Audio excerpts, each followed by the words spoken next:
Today is not a work day, which is why I have a pretty orange peachy shirt on, and I decided to put on my bibs so you can see the view from here a lot of times, for me, most days.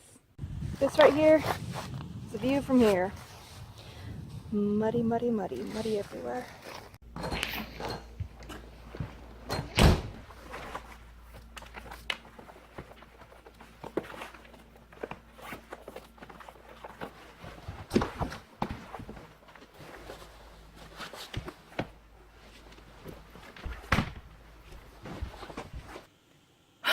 Does that look familiar to you? Coming in after a long, hard day of work and trying to take your boots off without getting mud all over your socks? Fun times. Because there's mud literally everywhere right now. Springtime, everything is wet and muddy and nasty. I work with animals at a zoo, so I get to experience that all the time. My husband works with construction, and so he comes home nasty, dirty, muddy, oily, greasy, whatnot. So our house collects some dirt and some mud. And I wanted to talk about that because I don't like that, and I'd like my house to be pristine and perfect, and I would like my appearance to be amazing, but that doesn't happen. And so let's talk about the ways that you can make it easier on yourself to keep everything clean, especially in the springtime when there's mud everywhere. First of all, take your shoes off as soon as you get in the door, no matter what. I break this rule once in a while, but for the most part, we just take our shoes off as soon as we come in and put them on our nice little boot, shoe, shelf, rack thingamajigger. There's nice mats under there, so it keeps the mud contained and we can just clean it up real easy once it dries, so that's awesome. One other thing about taking your shoes off and putting them in an obvious place like this is that it sends a cue to your guests about what they're supposed to do. So even though you don't want to be rude and always bug your guests about taking their shoes off, if they see that you take your shoes off and you have a place for shoes, then they will be more likely to do the same, and that will cut down on a little bit of dirt that you'll inevitably track into your house. It's also good to choose a rug for your front door that is very durable, that you can really wipe the dirt off your shoes with, and that you can wash with a hose.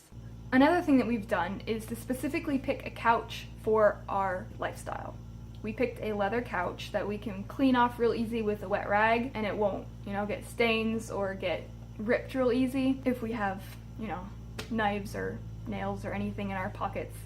It's not always possible for everyone to have a leather couch, I understand that, but if you can, put a cover over it that you can wash, or get one with a material that you can clean easily.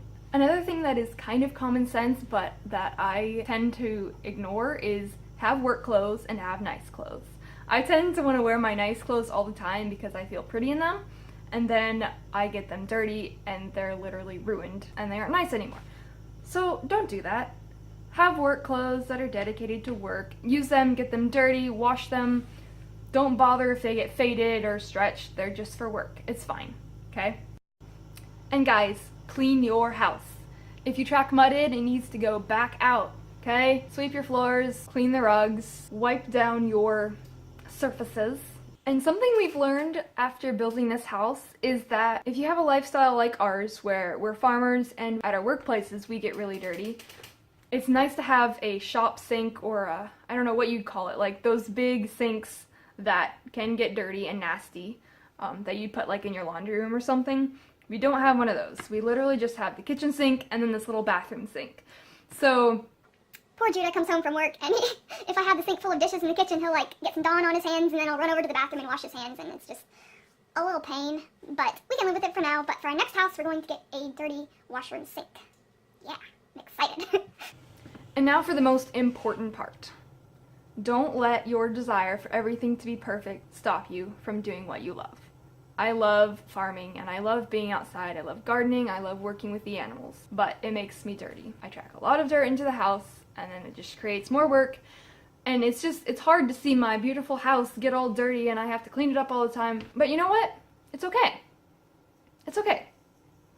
I'm willing to sacrifice for what I love, and then also I need to remember to not let the little bit of dirt in my house scare me away from having company over.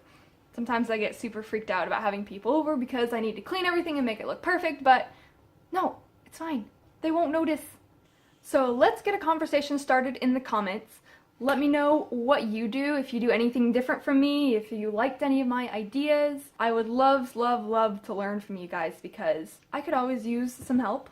Thank you so, so much for being here, and remember, work hard, love your people, and never stop learning. I'll see you next week.